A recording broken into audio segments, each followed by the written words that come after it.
It's Phoenix. I'm back to play more Misericorde. It's been literally so long since I played this. I literally cannot remember what the hell was happening. Can I say that word? I don't know.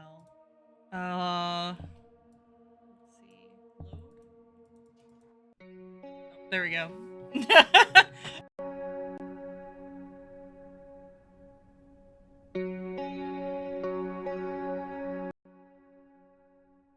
Like it in the comments. Okay. It was with some relief that oh yeah, I don't remember any of the voices either. It was with some relief that the liturgy ended when it did. Winning out for the most the worries had been winning out for most of the service.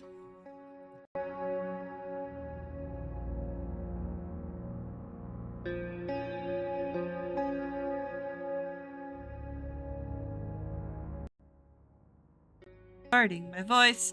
Oh, it wasn't recording my voice there for a minute. Okay, breakfast consisted of a thin, warm oat pottage. It was interesting watching the others eat. For the first time, I felt like I was seeing some of my fellow nuns less than completely put together. Little pieces of conversation floated around the table. For the most part, it was a quiet affair. There was nothing for it. Sister Angela? What is it, Sister Hedwig? What did you get up to last night? I slept. I think this is like the sassy one that I kept thinking was pregnant, but I think her hips just out, like, in the art. I tried to ignore the snorts and giggles that arose from the others. I turned bright red and returned to my meal. I hate when that happens. Like, that happens to me in conversations sometimes when people are like answer with like the most obvious thing. And then everyone will think it's funny. Maybe it's just my autism, but I don't think it's funny. I think it's really dumb when, like, I ask you a question, you give me the obvious answer, when obviously I mean that you were doing something else. But I don't know, neurotypical people just find that fucking hilarious to answer with the most obvious thing, and everyone in the world, like, everyone in the room just, like, burst out laughing. Like, that happened to me once in an art class where I tried to ask the instructor, how did you draw the hair on this portrait? And he was like, with a pencil. And everyone was like, and I'm like, no shit, dumbass. Show me how you did it, stupid fuck. I hate neurotypical people. Anyway, return bright red and return to my meal. So much for that avenue of investigation.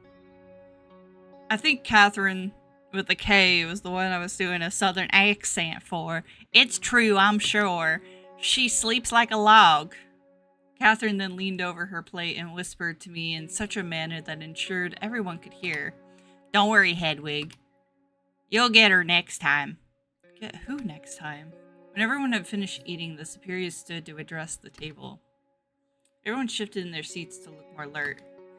All except for Angela, who had already been sitting with her back perfectly straight throughout the entire meal. Hedwig, Oostrins, if you'd follow me. Angela, clear up if you would. Yes, ma'am. Who's Oostrins? I don't remember. Yes, Abbess. Angela made a show of rising to her feet. Of course, Abbess. I could feel her staring daggers into my back as Oostrins and I followed the superior outside. She led us inside towards the stairs to the second floor of the main building. Where are we going? To the library. Oostrins is going to help you get started with your work. I think that's the one with the glasses. Oh, yes, of course. Yeah. I was the Chancellor. Or Chronicler, after all. I realized as we pressed the stairs that I didn't actually know what that meant. I have my own work to do, just so you know. I'm sure Hedwig will only need your assistance with the very basics. Library! Library was a very odd room indeed. I had pictured it was regimented hall with organized bookshelves lining the walls, perhaps with a long table in the middle for the shared reading space. In In reality, it was certainly a room with bookshelves and a table, but it was as if someone had squashed my idea in my head to fit this into the second floor room. The table was off kilter. The books were scattered across the shelves, seemingly at random. It isn't much. It's wonderful. I could see Ustrance raise an eyebrow out of the corner of my eye. I suppose she had expected me to balk at the state of the room, but I was thrilled to be in the presence of so much scripture again. Not only that, but there was something about the disorganization that spoke to me. It certainly had been the most charm of any of the rooms beyond the cellar I'd visited yet. You've surprised me. Thank you for the vote of confidence. It's rather topsy-turvy in here. I have a system. I have never lost any. Have I ever lost anything? I suppose I cannot argue with results. That's right. Anyway, this desk in the corner, this is Catherine's, with the C. You'll be sharing this space with Ustrance once, I imagine. I see. Move my reactive over a little bit, just so people actually want to read the text. Not that you get to read much in my playthroughs anyways. I was led to a little desk in the corner closest to the hallway door. I hadn't noticed when we walked in, the whole thing was obscured by a pile of books and folded up documents. It was almost like I had my own little room with walls I could peer over. These larger books are what you'll be writing in. And I will be writing the events of each day previous, as well as details of any important correspondences.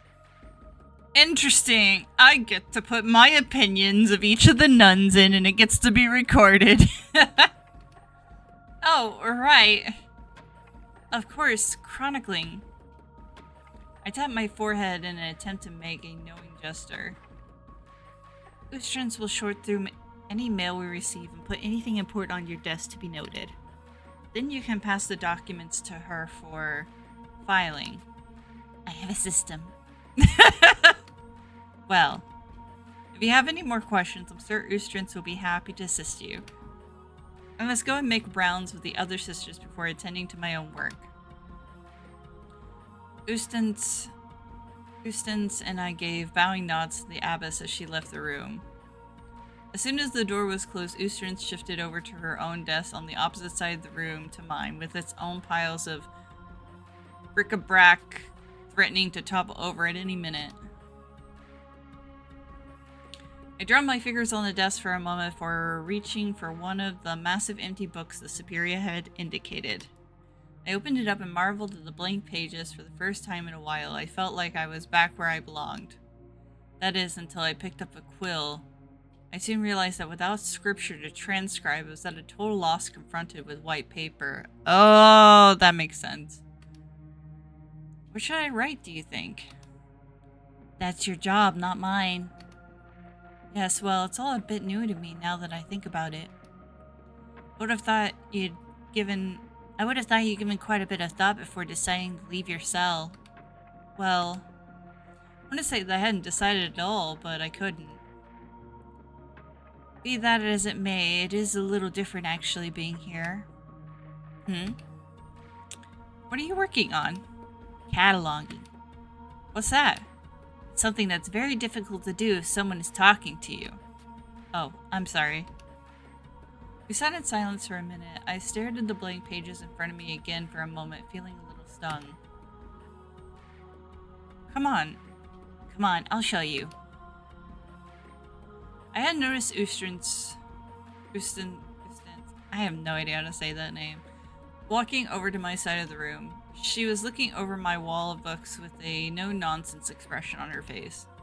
I stood up, not wanting to irritate her any further. The library here houses a lot of scripture, obviously, but it also carries many other books and documents.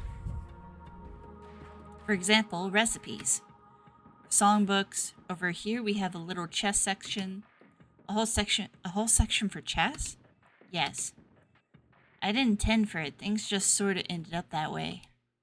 How's that? Well, I have a small budget for procuring requests. And some people here got really into chess. I see. Let's see, some gardening books. Darcy reads those obviously. Some history books. Tarot. What on earth is tarot? Oh boy. You know, fortune telling. Fortune telling? Who on earth would meddle with that kind of thing here? You'd be surprised. I grimaced. The more I discovered about the Abbey, the more it felt like it was occupied by a horde of Cerebates? The fuck is a Cerebate? Gotta Google that. Cerebate. How's that spelled? Cerebate. Define. Minus AI, because screw Google. One of various vagrant and independent Eastern monks in the early church. A class of monks in the Catholic belief who dwelt in his own home or in or near a city. Cerebates were a kind of Christian monk widespread before the time of Benedict of Nursia. They were known as Remobas. The worst kind of monk. Cerebates. Recluses who live in pairs or trios independent of any monastery rule. They weren't as saintly as your garden variety hermit. Class of monks in his own home. No superior, no rules, and disposed of their labor individually.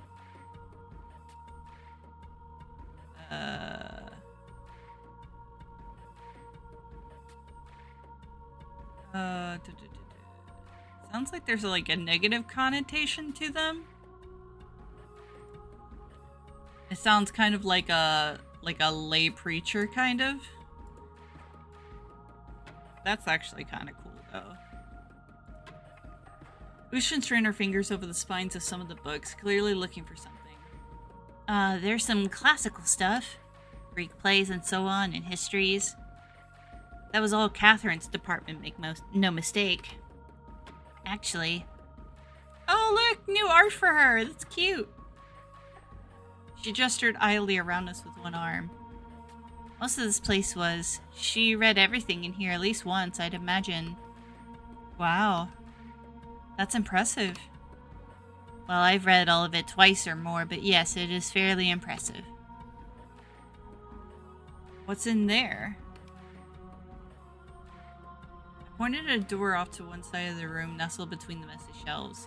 Ah, that's the other half of my job. She produced a ring of keys and inserted one into the door, fiddling with it for a moment before unlocking it with a loud clunk. Inside, another storage room of sorts, only instead of books, it was filled with boxes, chests, and what could only be described as a horde of miscellanea. This is where we keep some of the Abbey's more notable possessions. We've got some relics. You have relics here? Steady on, nothing particularly interesting. I'm actually not sure how many of them are real. Oh. It's a bit of a racket, relics. You wouldn't believe how many people claim they have a holy prepunce in a vault somewhere. Prepunce? The holy? It's best you don't ask. The point is, if you took every piece of the true cross on display around the world and put them together, I'd be taller than the Tower of London. And that's just the Christly relics. The saints, that's even more ridiculous. It's my job to confirm the provenance of the relics we hold here, and I'm not holding my breath for any of them. Well, what else do you keep in here? There's this fellow, for starters. She tapped the breastplate of the suit of armor on display on the corner of the little room. My heart leapt into my throat. The glint of metal was all too familiar. What is that? Suppose you wouldn't know what it is, would you? Oh, no. I know a suit of armor when I see one. I was just curious if this one holds any particular significance. We've been holding it for safekeeping for the Receiver General of some well-to-do estate. What's a Receiver General? A well-paid bookkeeper. Oh. I hazarded another question that I hope would sound casual. And you're the only one with a key to this room? What a responsibility. The Superior also has a key. She's got the keys for most things, I should think. That makes sense. In case one goes missing. Steady on. Maybe I have one in case hers goes missing. I glanced around at the pile of assorted bits and pieces scattered around the room. Of course. Anyway, that just about wraps up the tour, I think. Oh, are you keeping the sword in here by any chance? Oh, the sword that killed Catherine. I noticed it was gone from the courtyard. It was there yesterday morning and then gone after evening service. Ushans let out a ragging sigh and pinched the bridge of her nose. When she spoke, she had unmistakable air of someone choosing her words very diplomatically. Yes, Hedwig, I'm keeping Catherine's sword here. The spirit asked me to move it. I'm sorry. Let's go. We both got work to do. She ushered me out of the little room back into the library. I skulked to my new desk, well aware I overstepped some boundary. Ushran sat at her own desk, shifting through pieces of parchment. Occasionally she would scribble something in a ledger. From the sound of it, she was taking some feelings out on the paper. I tapped my own quill against the empty book in front of me. Hadn't the foggiest idea what to write, but I needed to do something. I suppose the date was a good place to start as any. Excuse me, but what is the date today? It's the 11th of November. Thank you. Oh, fiddle. I wrote today's date, but I'm writing about yesterday. So cross it out. Right, okay. The 10th of November. On the 10th of November, well, a lot happened, and I felt a flash of inspiration when I thought of all the things I could write about my life. Well, the spirit had forced me to do how awkward I felt being thrust into a double life, but I, of course, could not do that. I had to focus on the basics, which was harder than it sounded. How did Catherine like to write things? I do have my own work to do, Hedwig. I know, I'm just not sure how best to write things down. Ustrans kept scribbling something in her ledger, not answering. Could I take a look at her old chronicles, perhaps? No, you can't. Why? Because I don't have them anymore. What? Where are they? Why are you so intent on pestering me about Catherine? Jesus Christ, lady. I'd started sniffling. I had started sniffling. I couldn't help it. I bit my lip and tried to control myself, but it was too late. Ustrans kept writing in our ledger. It was so quiet I could hear a tear hitting the parchment on the desk in front of me. I wasn't trying to be a pest. Don't be so modest. You're quite good at it. I lurched out of my chair. The precarious pile of books on the desk wobbled, and I could hear glass shattering as I flounced away, sobbing uncontrollably. I fumbled my way deeper into the library. I didn't know where I was going, just wanted to get away. Hedwig! Hedwig! Come back! I could hear her calling after me, but I didn't listen. I ran the rows of the shelves, not paying any attention to where I was going. Even if I had been, it would have been hard to see. I was bawling at that point with my eyes scrunched up and full of tears. I stumbled around blindly. A few books fell off their shelves as I brushed past. I found a corner in one of the aisles and fell to a crouch, curling into a little ball and burying my head between my knobbly knees. It was all coming out, the embarrassment, the shame, the anger, and the fear. I'm not sure it was even Ustran's snippety comment that really did me in. Ustrans was far less intimidating than a disappearing swordsman, but nonetheless here I was. It really was quite dark back here. I couldn't tell how far I had gotten into the bookshelves. The library had no windows, all night emanating from a simple chandelier above the desks and table. I tried to dry my face with my robe. It didn't do much. Considering I was still crying, I felt quite pathetic. For a little while, I bumped around in the dark, hoping to just stay out of Ustran's earshot. It wasn't long until I staggered to one of the shelves, though, sending books cascading onto my head like hail. I yelped in surprise. Hedwig? I looked up to see Ustran standing above me. She looked quite worried. I'm really sorry, Hedwig. Will you come back to your desk? I... I... Ustrance crouched down next to me and took my hands in hers. She squeezed them gently. I should have been so rude to you then. It's not your fault. I just... It's okay. I understand. Let's go and talk about it at our desks, yeah? Oh, no, you don't understand. No one does. No one can. You're inquisitive because you've never been outside your cell before. It's really not your fault. I'm having a hard time with losing Catherine. I don't know how to handle questions about her. It's not just that. What else is there? I looked up Ustran's face. It was hard in the dark, but I could make out a weary attempt at a reassuring smile flickering on her lips. Nothing.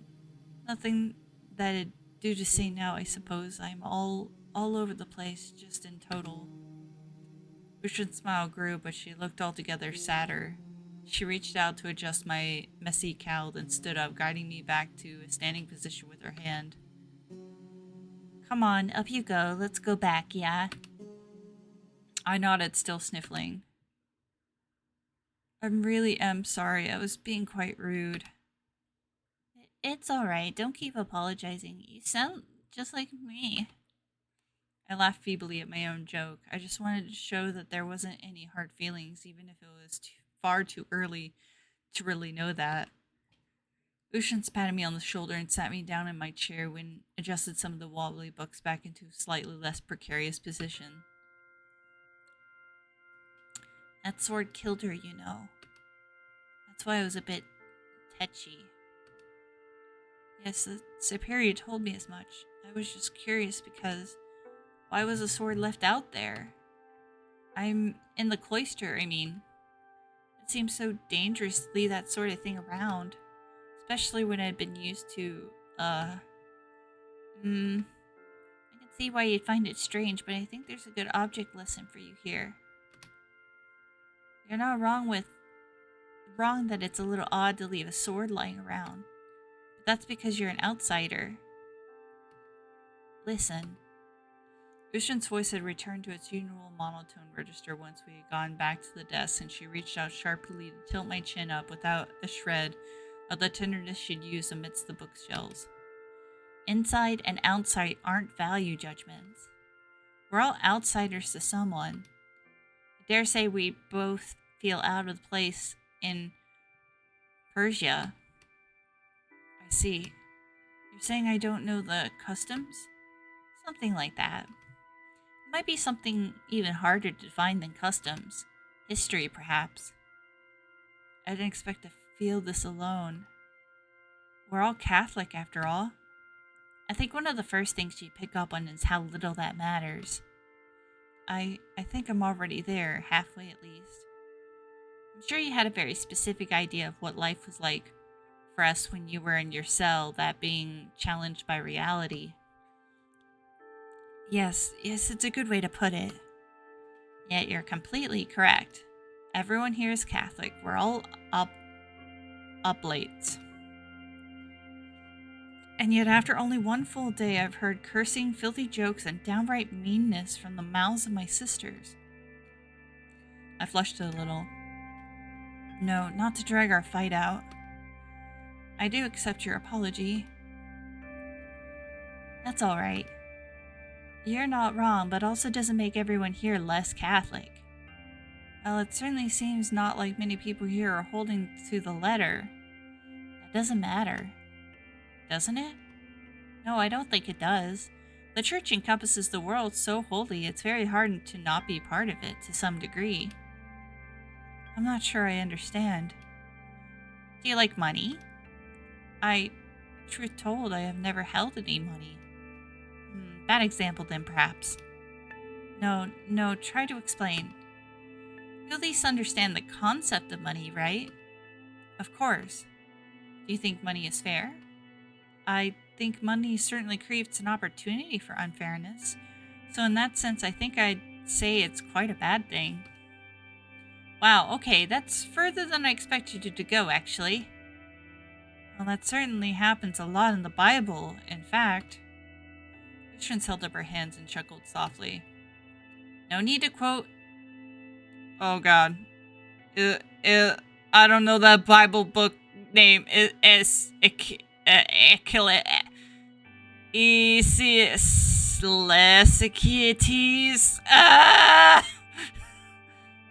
To me, I understand how you got there. I was going to quote Matthew, actually. 1924? No, 624. Actually, that's a great way to illustrate my point. Oh god! Oh god! Not the Latin! Nemo pontus debadino serves ant on the body. Did the tantic sid be the alta comedy compesto de los civil monte? I could be the Pope. Ye not be able to serve God and riches. Mammon is riches. Yeah, yes, I suppose. A demon of riches. You think Mammon is a being? You don't think that it's a metaphor? What's the difference? Good answer, actually. Anyway, we both agree then that you cannot worship money and God. Of course. But we are nuns. We tend to the poor, theoretically at least.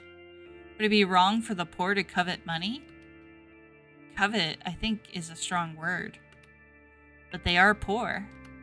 Poor exists because rich exists because poor exists. They're opposite ends of a spectrum that governs their day-to-day lives. How could a poor person not covet money? Food, clothes, shelter?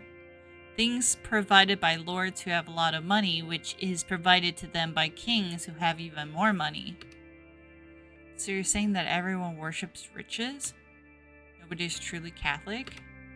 No, I'm saying that money isn't essential as heir to people who want to live in this world. And when money is scarce, the church provides for them. We provide for them by extension. You know, money is evil. I understand the inequality money inherently causes and the ways in which the Bible describes this. Yet if you were to leave tomorrow, if you stuck out on your own to live a life in London or what have you, how would you, without money? Who would ever provide for you but the church? I'm afraid I don't quite understand. It's communism! Anyways, I'm afraid I don't understand. The church is air. If nobody here was Catholic, none of them could breathe. I didn't really know what to make of this. Ustrance had certainly practiced this expression of her worldview, but I didn't fully understand what she was talking about. Partially because I was still slightly dazed and over-emotional, but more because it sounded convenient. This is a very dim view of the church and faith. Does that make sense? I understand what you're trying to say, at least. Well, I'm glad I did some justice, at least. It means that they live in a world where, like, it's capitalism. It's just capitalism, well, technically it's feudalism. In this time period, it would have been feudalism. But feudalism is a precursor to capitalism in that way. Catherine's version was a lot clearer. That was something Catherine said? Paraphrased, more or less. Catherine would talk about 3 times longer than I could on the subject. Most subjects, to tell you the truth. I tend to ramble. I will have to think about all this. That is the most interesting opinion for an Abbey's chronicle to hold. Ustrance had turned to walk back to her own desk. Like I've already told you, Catherine was a very interesting person. I should have liked to have met her. She sat back down at her desk and began working on her ledger again. The same old Ustrance had fully returned. It's a shame her chronicles are gone then. I could learn a lot from them, it sounds like. I picked up my quill and began writing. This conversation had certainly been illuminating, inspiring even, although not in the sense that I wanted to write like Catherine. To tell you the truth, I couldn't believe Ustrance was relaying whatever Catherine's opinion had been fairly. It certainly did nothing to shake the idea that I was in the midst of a group of Cerebates rather than Benedicts. So I felt that for now, I should chronicle things in an uplifting and holy manner as I could. I would log the daily activities, liturgies, meal times, and so on, and I would highlight the godly deeds I witnessed throughout the day. I reasoned that this would be healthier than listing the decidedly ungodly things I noticed. I would search for the positive, as it were. Are there any letters I need to transcribe in here today? Not today, no. Does much mail come through here? Loads. Who for? Ustrance peered over at me, her glasses witheringly. Most everyone, I should think. There isn't much else to do here. Who writes the most? You're being nosy. I'm just curious. You never know who has a gift for writing. It's Catherine, with a K, if I had to guess.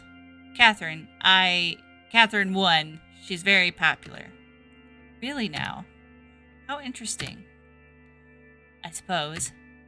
There's no accounting for taste. A thought crossed my mind. Are you sure there's something I could help with? Are there any letters that Catherine 2 was supposed to sort? I could take a look. If there were. There are not. Really? I've already taken care of any unopened mail in Catherine's possession. I see. In that case, I think I might be finished. Ustrance rose from her chair and walked over to mine. She leaned over my shoulder, holding her spectacles against the bridge of her nose. She read aloud. 10th November of the year of our Lord, 1482. Though hours are observed in the morning and evening liturgies, luncheon was held in the rectory, as was supper. I actually had breakfast as well, but I suppose you weren't there for that. Breakfast before liturgy? Sometimes. Vacant position of dearly beloved chronicle filled, rest in peace. That's nice. By myself. A kindness was visited upon me by Sister Miora. What was that? Well, she prayed with me in the bathhouse when I was feeling lost. Well, if it mattered to you, is that all you're writing? For now, I think. I will probably go a little longer if I find my footing. Fair enough. Catherine would fill a whole page, that much I can tell you. A full page for each day? Yes, sometimes more. You don't have to do it that way, of course, but you were asking about what her writing was like. No, that's very helpful. Well, what now? I have work to do still. You can do as you please. I think I might walk around and check on some of the others. Maybe I can fill up pages hearing what the others were accomplishing. Not a bad idea. I stood up to leave. Before I could step away, however, Ustrance gripped me by the shoulders. She looked into my eyes with a gaze even more serious than the one she'd used in the garden. I need you to promise me something, Hedwig. Yes? Never go wandering around back there on your own. Can you do that for me? Back into the bookshelves. Not without me. I don't understand. She squeezed my shoulders even tighter. You can borrow anything you want from the library, but of course, but I can't have you going back there without my assistance. Or better yet, just ask me to get what you need for you. My organization system is precarious. Does that make sense? Not really. Some books here are very, very important and very, very valuable. I'm sworn to protect them, and my organization system is, well, precarious. As you've seen. I'd be a weight off my mind if I didn't have to worry about anyone else rummaging back there. Oh, suspicious. Of course. I shan't touch anything. Thank you. Booksmart. Whoever loves disciples loves knowledge, but he who hates... The achievement cut off. Excuse me. That it?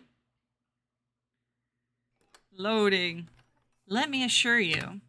As the door closed behind me, I felt a flare of embarrassment. I was just treated like a total fool, I thought.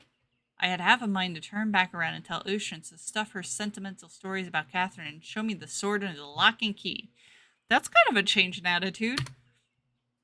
I didn't, of course, and thank goodness for that, honestly. No, I won't explain what I mean just yet.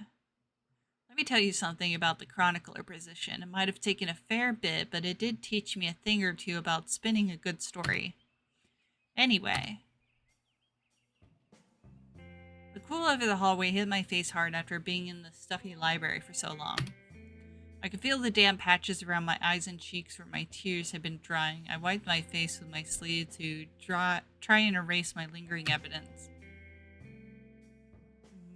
Miura. Oh, fancy running into you here. I'm trying to remember who she is. It's different art, so I don't recognize her. I think she's maybe super mousy. I don't know. Miura was standing just down the hall, carrying a tray adorned with a small pitcher and some sliced rye. Oh, wait. I was just on my way to bring you and Ustrin some Nunchin. She's doing a pun. Nunch? In? Of course, you wouldn't have had that before. It's just a snack between meals. Is that allowed? Allowed, of course. Why wouldn't it be?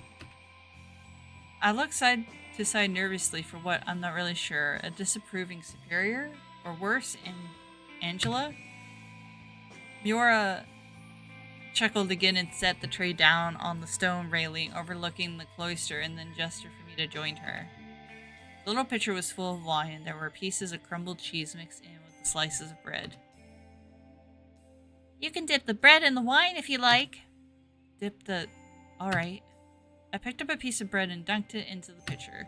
The wine turned it quite an odd color that reminded me a bit of bile on flagstone, but I resisted lingering on too long and popped it in my mouth. It's quite nice, actually. It's called sops. Everyone here loves it, more or less. And the cheese? Goat cheese from one Darcy takes care of. I tried to piece it. It was so delicious. This might be a silly question. All this food, is it different from what I was served? I took all my meals in my cell, but I don't remember any of it tasting quite like this. Well, good. Well, we do a lot of cooking with ingredients from the stores and pantry. I have to make things last. Maybe you just got unlucky most of the time. Things don't always taste as fresh. Maybe, well... Oh, nothing. I was just thinking that maybe it tastes much better because you're not in your cell anymore? I don't understand. Miura took a piece of cheese and chewed it thoughtfully. A new lease on life and all that. Nothing tastes better than freedom. My first instinct was to chide Miura for this comment, but I resisted. Instead, I chose to act the part and say something I imagined someone who belonged in this group of women might say. I would imagine Catherine disagrees that we're free up here. I suppose by that logic. Eating outside the monastery would taste even better. I was actually going to say that the king's food must taste impossibly good. It's on my way to that conclusion as well, though I think we might have been approaching it from different angles. But I like the way you think. We should plan a picnic sometime, you and me. We should propose it to the superior. It's a lovely idea. Miura clasped my hands in hers and beamed. Oh, what fun it always is to have someone new here. She let me go and lifted up the tray again. I must be getting the rest of this to Ustrin's. Where are you off to next, Busy Bee? I'm not sure, actually. I felt like I should sort of make the rounds, so to speak. Get to know what everyone does around here. Grand! Darcy and Charity are busy in the kitchens right now, I think. But I'm sure they wouldn't mind you poking your head in. I'm sure someone's in the cellars right now if you want to learn about the wine. Oh, and so many options. Go forth and explore, I say. Explore I shall. I smiled and bowed my head and excused myself to head downstairs. I still selfishly opted against bothering the cooks while they were busy with something I'd be eating later and instead headed towards the stairs. I made my way down to the cloister and through the downstairs hall. I decided I might poke my head into the undercroft.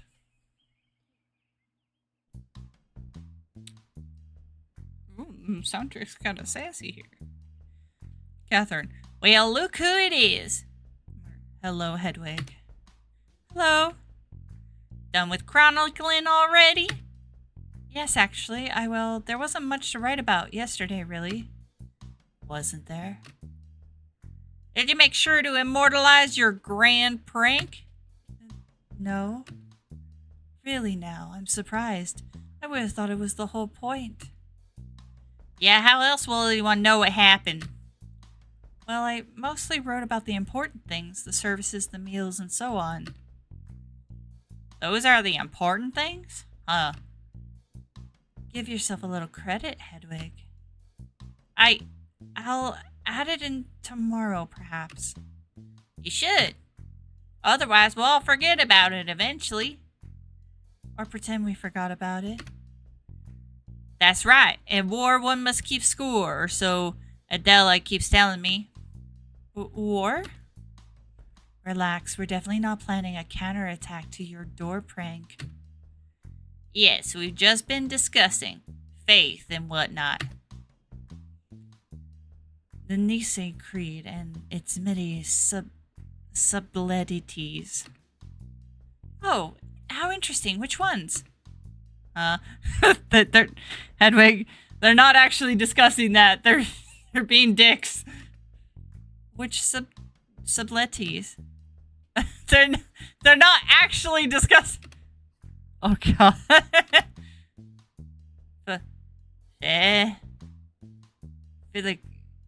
Philiqua. I suppose I wouldn't count that as a subtly. That would be my contribution. What? No. Ow! I couldn't agree more, Hedwig. I have a habit of understanding things. For effect, do you understand? Naturally. The pair smiled at me, and I could sense that they were politely ushering me onward so they can continue whatever conversation they'd actually been having. I decided to press a little further, however. What have you been up to today? I decided to see what the other work around here is like since I finished so early. Oh, well, there isn't exactly much almonding up to do up on this hill, so I've been helping out in the cellars. Oh, what have you been doing? Catherine and Margaret exchanged a glance. This more or less. Not to sound like our dear friend Oostrans, but that's a euphemism. Well, not entirely. If something needs lifting, they'll shout. These two are always conversing. Them being Marta and Flora? Typically, yes. But more often around here, helping in the cellars really just means, well, nothing. Standing around, gossiping, wandering around the cloister for a bit. And the superior doesn't mind this? Now, steady on. We wouldn't be telling you this if we thought you'd blabber on to her about it.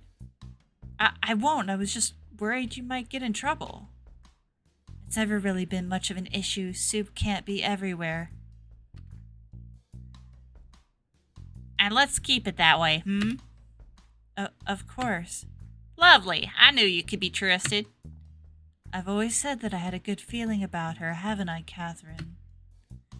That's right, she has. I couldn't help but be filled with a gush of pride at this remark, but I did my utmost to tamp it down. Oh, well then, I'll just leave you to do your important work, shall I? Until next time. See you at luncheon, Hedwig. I parted with a gracious smile and walked towards the corridor of barrels that I had found Adela and Flora in the day before. Marta was standing next to an open cask. She was holding a wooden ladle, looking thoughtful. Ah, Hedwig. Finished upstairs already? Yes, I am. I felt it would be nice to get to know everyone's jobs a little better. Smart girl. Flora would learn a thing or two from you. I heard that! Flora's voice echoed from deep within the rows of barrels. Good. I have her check inventory sometimes, especially if she's been acting up. I see. The barrel opened in front of Marta smelled obviously putrid. Oh gosh. Nonetheless, she dipped her ladle into the dark liquid and raised it to her lips, sipping gently and furrowing her brow thoughtfully. Is it supposed to smell like that? Truth be told, I haven't a clue. This is a slightly different kind of wine than I'm used to. I must confess I did not know there were different kinds. It's sherry. Adela pestered me to try making it the moment she arrived at the Abbey. Goodness, she must be very particular. She has expensive taste, yes. We had to get a fancy new distiller set up in the workshop just to try making it. The Abbey could afford that? I was just talking to Ustrance about her acquisition budget. I try not to think about money most of the time, to tell you the truth, but I've heard the Superior has access to more than you'd expect. I suppose I wouldn't really know what to expect. Isn't that wrong, though? If it is true, I would certainly mean this Abbey is stuck in a uniquely unfortunate position of having a lot of charity to give and no one to give it to. I'd urge you to quell my blah. I have no idea what that word means. Let's Google it.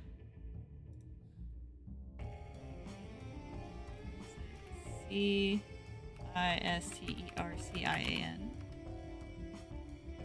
A member of Christian order amongst especially strict form of Benedict rules. Oh, okay, so it's just a Catholic thing. Like stricter Benedicts. Great. Not sure the church could withstand another order fracturing. Marta took another whiff of the unfinished wine in her spoon. She winkled her nose and emptied the spoon back into the barrel. Anyhow, there is a little use in speculating on speculations. They have a distiller, and all I need to worry about is making sure my sherry isn't a disaster.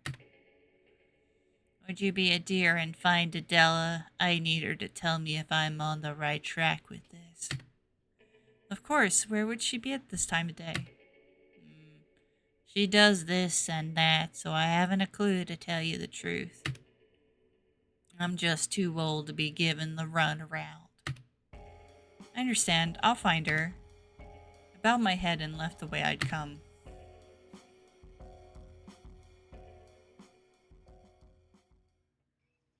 It turned out I didn't have to go very far. After jogging back up the stairs to the cloister, I decided to check the gardens, where I found Adela and Darcy tending to a row of vegetables. Hedwig, hello! Hiya. Hello, Marta actually asked me to find you, Adela. Is she meddling with the sherry again? She's gonna ruin it, I swear. Oh, be careful. You go out of this, go a bunget all the neck back. Sherry's very important and delicate. For sherry, I will swear. Fair enough. Goodbye, my friends. I will speak to you again once I have walloped some sense into Sister Marta. With words, Hedwig, do not worry. The old word wallop. That is correct. I would never hit anyone. Although, over sherry. No, that's not funny. It is a little funny. Because really, I would not. And that's what makes it funny to say you would. I get it. I suppose we have very different senses of humor. Attila gave a little pretty nod to Darcy and then turned to leave. I love Darcy. Would you mind helping me finish what she was helping me with? Of course. What can I do? Pick the rest of these carrots with me and put them in the box. pointed at a wooden crate half filled with plump, reddish vegetables. Alright then, do I just... You gotta push him down and yank him out like this. Darcy flopped to her knees and gripped a clump of green stems that were poking up out of the soil. She pointed at a little purple mound poking up out of the dirt. Watch this. She pressed the carrot into the earth and pulled it out of the ground with remarkable ease and tossed it several yards into the crate. Okay, this screenshot, I've seen it before. it's you can buy that picture from like a clip art like website because I've seen this picture in a PDF before with these carrots. It's easy. You try. I knelt down gingerly in the soil, a little apprehensive about getting my frock dirty. I rummaged around in the nearest patch of greens and traced my finger down the stem until I uncovered the top of a carrot and pressed. Nothing happened. Press harder! I don't know why I find that funny. I gave it all my all. The resistance finally broke after a few difficult seconds, and I nearly fell face first into the carrot patch. Oh! There you go. Now pull it out. I regained my composure and removed the carrot from the earth quite easily. Why does that work? You're breaking off some of the little roots holding it in place. That's miraculous. I never would have guessed. It just works. Plants are wonderful. Thank God for plants. She continued harvesting carrots and I followed suit. There's certainly a lot here. We need as much food as we can get before winter starts, and carrots are good in everything. I hadn't thought about that. What else would you grow for winter? Peas, sprouts, cress, parsnips. Goodness. Leeks, that thing, beans, beets. And do you take care of all of it? With help, but yes, I do. Remarkable. That's very admirable. I like to help. When people help me help, well, that's a very good feeling indeed. I picked up the pace a little, slightly more confident about my carrot pulling abilities all of a sudden. And you tend to all the animals as well? Yes. You certainly got a lot of responsibilities. There actually are not that many animals. I think even just a few ducks might be too much for me to handle. The ducks are friendly, so that helps. Other than that, we just have sheep, and that's a shared responsibility. Really? With who? A man from the village sends some time up here in a little house and helps with the sheep. I didn't know that there were others living on the hill with us. On this hill, just him, and he's a bit of a walk from us. There's somebody else around. Another suspicious character wiggles eyebrows. It was strange having a more in-depth conversation with Darcy. Her odd manner of speaking, I must confess, had biled the thoughtfulness for which she listened and responded. Her words came thick and slow, like treacle, and sometimes it felt like emotions they carried were delayed. I'm still gonna read Darcy the way I read Darcy. I've declared her So voices like this. She's just happy to be here. Nonetheless, it was clear that she was lucid and intelligent, just as much, if not more so, than anyone else I had spent time with so far at the convent. So I picked my next questions carefully. It's a rare privilege to see you in the process of having a vision yesterday. Oh, right, yeah. Was it now? Yes. That's a beautiful and powerful thing. I wish I could remember them. Lucian writes them down for you, doesn't she? Yes, but that's not the same. I do appreciate her doing that, but I wish I could keep track of them myself. You don't remember them at all afterward? Not at all. You know, the one you had yesterday was rather prophetic. Oh, really? Yes. I mean, fire, goat. It was perfectly accurate. I predicted your prank. Darcy, do you believe me if I told you that it wasn't a practical joke I came up with? That I really saw a monster of some sort. And a goat. Probably not, but go on. I promise you I did. Well, you know me, I do think this place is haunted. But I'm not sure I've seen anything like that. It's a little haunted here, but not ghost sacrifice haunted. So that would be strange. I suppose a practical joke is more plausible. But if it wasn't your prank, who could it have been? Well, that's just the thing. I don't know. An idea came to me in a flash. Do you think I could read Ustrant's full journal about yesterday's vision? Perhaps there had been other clues written down in there that I had missed. Something that could help me determine what really happened. Or at the very least, comfort me with the knowledge that I was not truly being pursued by ghosts or devils. Don't know. You'd have to ask her. Really? It's your vision. It's Ustrant's writing. Fair enough. There was a long pause. That was the end of the matter, evidently.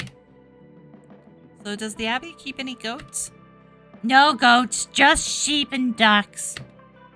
I was just curious, honestly.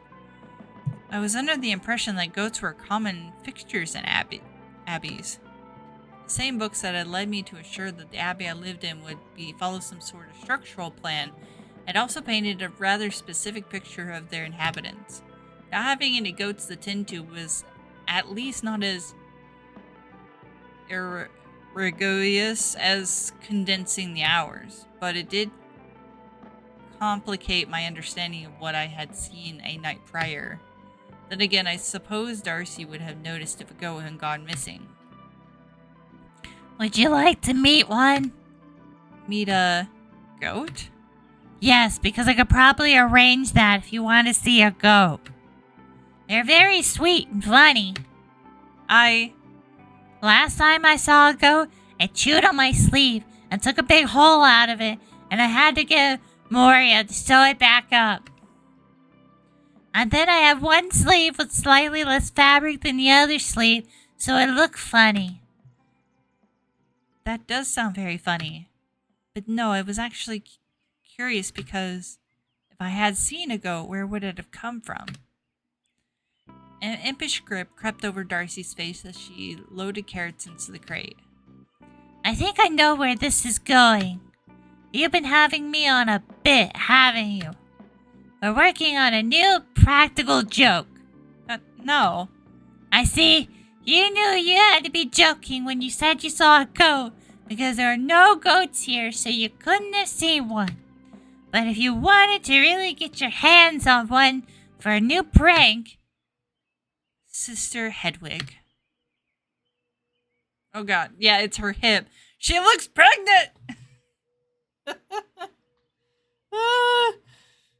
I want to keep talking to Darcy. I want to do a new practical joke.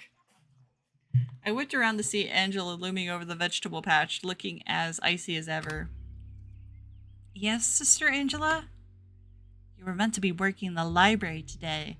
Instead, I've been looking all over for you. Yes, well, I finished my work early. I'm sure you must have done a superlative job. The spirit wishes to speak to you before luncheon. I could taste the poison in those words, and I almost enjoyed it. Almost. I'm sure she wants to know how my first day of real work went. I was just helping Darcy with the carrots, and then I'll be on my way. I'm going to take you to her now. I stood up, brushing my hands off my robe. I think I know my way to her office if you'd like to exchange places. No, I don't think so. I was given a job to do. Yes, well, I was too. Oh. You're taking orders from Darcy now. It wasn't really an order. It's alright, Hedwig. I can take it from here. Wonderful. Let us be going then. I tossed Darcy an apologetic glance, and I hope she caught as I followed Angela away from the garden. She's a hoe! Okay. I'm gonna save. No, save. Alright, yes. And that's all I'm gonna do for today. Bye-bye!